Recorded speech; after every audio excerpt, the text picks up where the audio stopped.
What's good? We're back for another episode with a lot of keys ahead of us.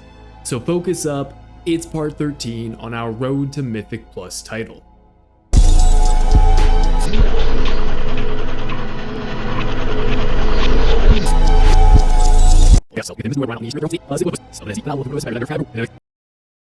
Hey guys, present day Shindig here. Now I have a quick announcement to make, and it has to do with the fact that I'm referring to myself in the present tense. And that's because the keys you've been following so far have happened about a month and a half ago, which is fine, but one of the goals of the series was for me to showcase every key I've done, but with the season end coming up, presumably, one of the things I would like to do for the series is have it conclude at the same time that the Mythic Plus season ends. So in order to do that, we have a lot of catching up to do.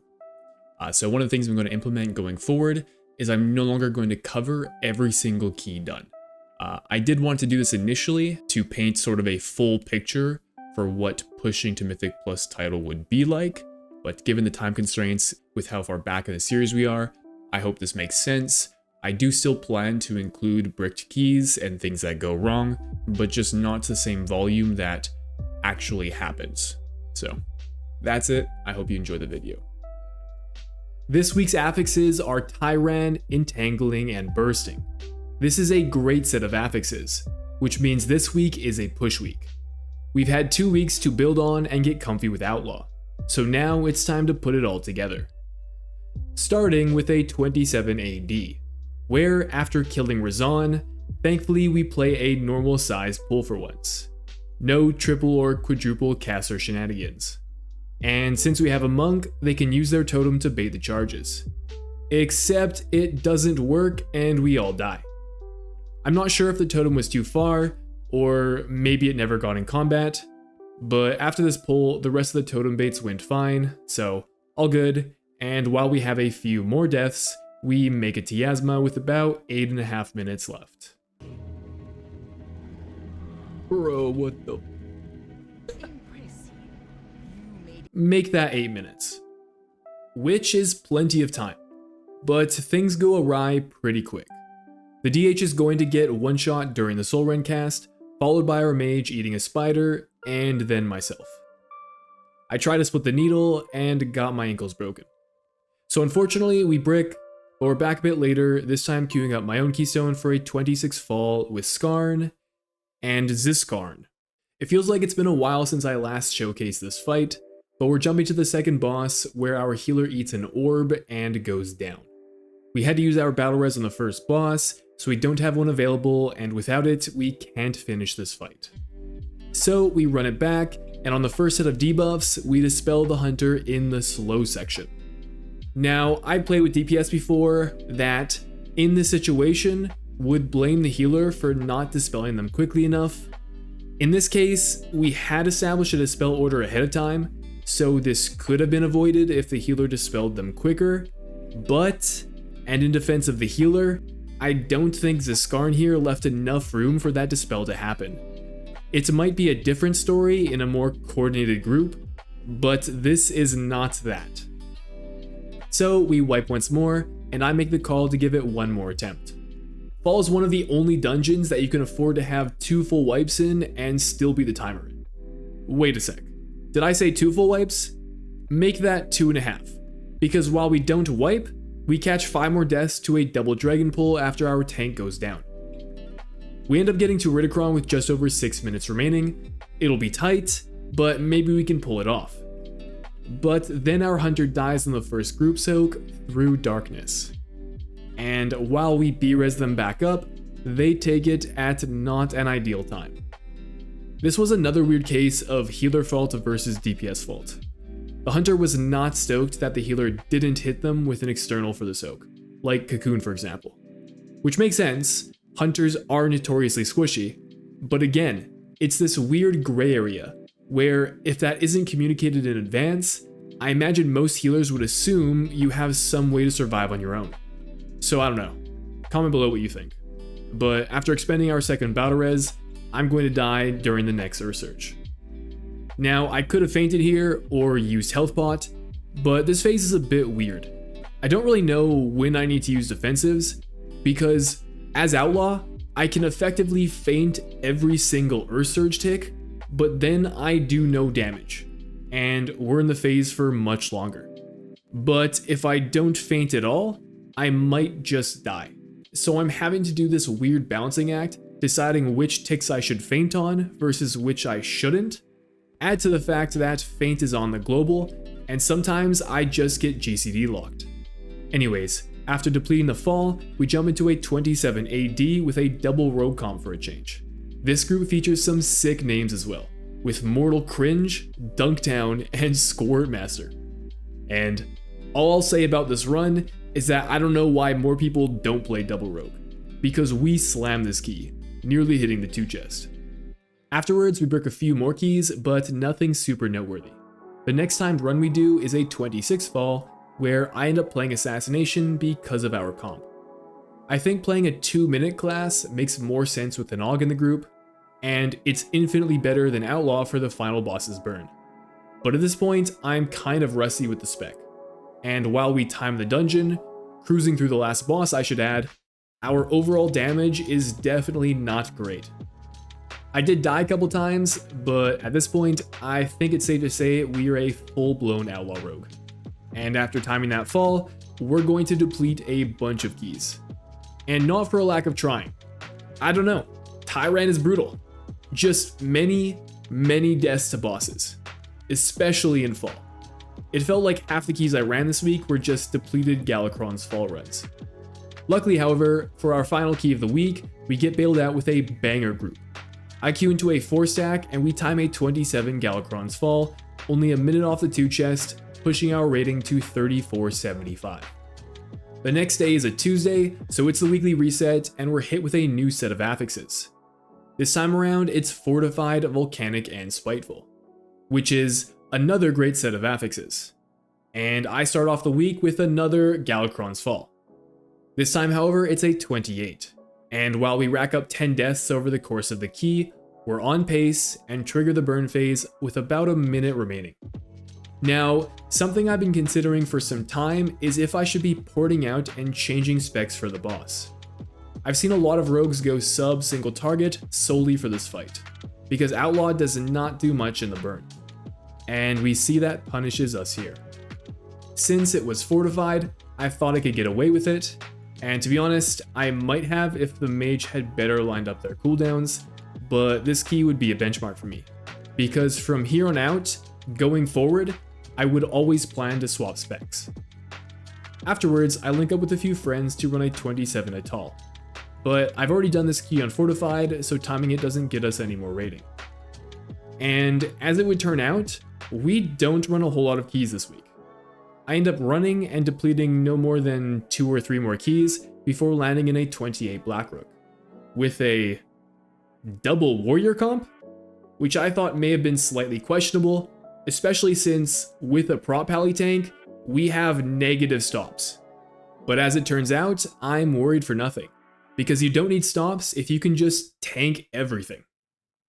And we dunk on this key, pushing our score total to 3484 and timing our first 28 for the series. I feel like timing a new level of key, in this case a 28, is always a big moment. It's like stepping into a new field of potential keys, especially when you're trying to pug. If I'm queuing up for some other 28, I think having a best key equal to or higher than that keystone makes me a more desirable pickup. Afterwards, I managed to land in a 28 Waycrest, but we're going to brick this one to tank deaths, which is a bit unusual. At this key level, I feel like I rarely see tanks die. Not to imply our tank wasn't playing well, I know the trash in here does a lot of tank damage, but after 20 something deaths, we call GG's, and this ends up being my final key for the week. The following day, we're met with Tyrannical, Storming, and Raging. After a couple of great push weeks, we're finally hit with a kind of mid set of affixes. But coming off the newly timed 28, I'm feeling pretty motivated at this point, so we're about to send a lot of keys. The first one I want to point out here is another 26 fall, because this dungeon marks the first time I've played for a spec swap mid-key. So here, for example, after Blade of Galakron, I poured out and swapped to an assassination single target build, which has plenty of burst damage for the burn phase. You can see how much more damage I do in phase 2.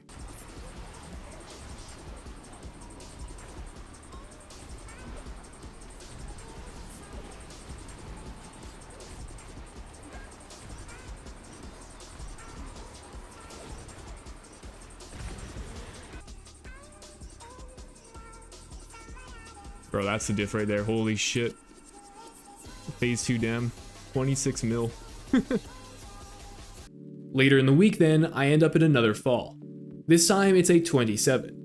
And we're moving fast. Like, more than 11 minutes for last boss fast. But here, I make a crucial mistake. I stated before the key that I'd be spec swapping, so everyone's aware, but because the key has gone so well, my group convinces me not to swap, and that it wouldn't be needed. Well, as it turns out, we did in fact need it, because we're going to wipe and deplete the key. Now, that isn't the whole story. We did send Lust a bit early, maybe if we had held it, we could have beat the burn, but the problem here is that these are things out of my control. If I had swapped specs, the Lust timing would not have mattered, because I would have dealt more than enough damage to make up that difference. So, moral of the story here I guess, is that in a keystone, most likely you know your class and spec best. So if somebody else is trying to give you class specific advice, understand that while it may come with good intentions, maybe take it with a grain of salt. Later on, after depleting a 27 rise when our hunter disconnects, we run back to 26, having a pretty clean run up until taking on Deos. In fact, we actually have 4 battle reses available, which I feel like I never see, but the ending is pretty sketch, because we lose our hunter and druid, and while I have NG bracers, I can't actually reach them in the sand. But thankfully, the dragon aspects beat up the boss, so we're still able to make the timer and gain 4 rating. After this point, we're going to deplete a couple dark hearts to the last boss, and then a couple everblooms, before eventually landing ourselves once more in a 26 everbloom. Now, if I were to ask you, the number of times you've completed a keystone with 0 deaths, what would your answer be? I ask because my answer is that I don't know. But if I had to guess, I could probably count to that number on one hand. In fact, I bet if you go back through every key I've done this series, you won't find one. And as it turns out, we aren't going to have a single death in this run. A 26 everbloom of all places. And it's a calmless, fully pugged key. That's a pretty crazy feat that gets us plus 4 rating. From there, we're going to link up with and pug out a group for my 27 throne. We have a few early deaths, 1 to the trash, and then a couple more to the first boss. But otherwise, we're cruising up to the 3rd boss. And this guy on Tyrannical is brutal. Flameshock hits hard as fuck, and if you made it this far, this boss is the major checkpoint for the key. Now, this fight can be made easier if you can ignore the totems, but this can be super scary for the tank, and in our case, our tank isn't feeling that confident, so we have to play them. And honestly, this fight goes pretty well. As it turns out, our DPS are actually super tanky. We only have 1 death here towards the end of the fight, but after we face the boss, the rest of the encounter is chill, and so is the rest of this dungeon.